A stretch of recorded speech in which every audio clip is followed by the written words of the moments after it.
भला तव्हांखे इहो अंदाज़ो आहे त जेको हींअर गुड्डू बैराज जी जेका सिचुएशन आहे, जेका सखर बैराज जी सिचुएशन आहे, उहा तव्हांजे ॻोठ में ॿोड़ जो इम्कान आणे सघे थी?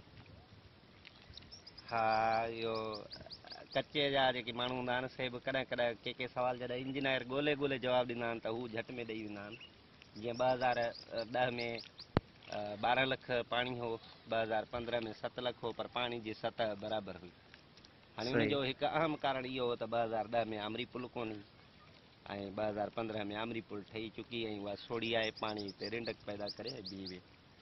आमरीअ जे पुल ठहण खां पोइ पाणीअ जो हिते अंदाज़ो करणु माना ॾाढो ॾुखियो आहे। ही 3 लख पाणी न, पर हूअं अॻे दौर जो 6 लख पाणी आहे, पर हींअर 3 लख पाणी आहे। 3 लख 75,000 थियो, जेको जो वॾो बि हिकिड़ो दादू मोरो पुल खां हींअर गुज़रे पियो थो, सुभाणे ताईं हितां गुज़रंदो।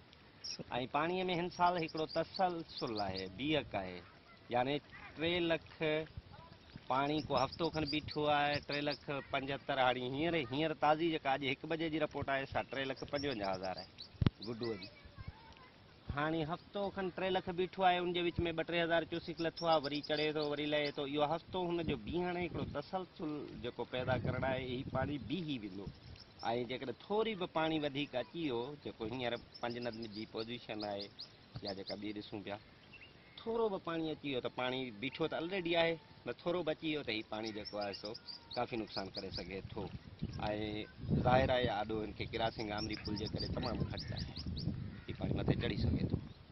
चइनि 5 लखनि ते ही पाणी मथे नुक़सानु करे सघे थो। दादू खां वठी जेको माना ही जेको इलाइक़ो आहे मोरे वारो तव्हांजो इलाइक़ो, इन में तव्हांखे आमरी पुल जे करे घणा नुक़सान आहिनि छा?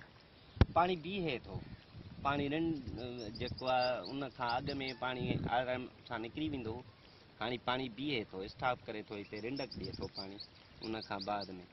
ऐं ज़ाहिर आहे हर 4 साल 5 साल खां पोइ पाणी अचे थो त ज़ाहिर आहे पाणी हिकिड़ो पंहिंजो उते पाणीअ जी खोट आहे, उते ज़्यान बि थिए थो, ख़तम बि थिए थो। पर हिन दफ़े ईअं न आहे, हिकु मथां बरसातूं हुयूं ऐं डैम बैराज वग़ैरह बंदि कया विया, बैराजनि जो पाणी हो मथां 3 लख। हाणे गुड्डू ऐं सखर जे विच में 3 लख जो माना को फ़र्क़ु ई कोन्हे, न त अॻे लख हिक ॿिए खां हेठि हूंदा हुआ। जेकॾहिं हू 4 लख हूंदो त हू 3 लख हूंदो, पर हींअर जेकॾहिं अॼु हू 3 लख 55 आहे त सखर 3 लख 17-16 जे वेझो वेठो आहे।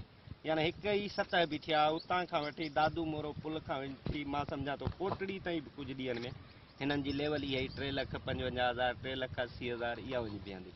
त इहो बीठल पाणी हाणे जेकॾहिं जेका अॼु सूरत हाल पंजनद जी आहे या चनाब जी आहे, थोरो बि पाणीअ जो वधीक अचणु हिते वॾी ॾिख ॾींदो ऐं वधीक सूरत हाल ख़तरनाक।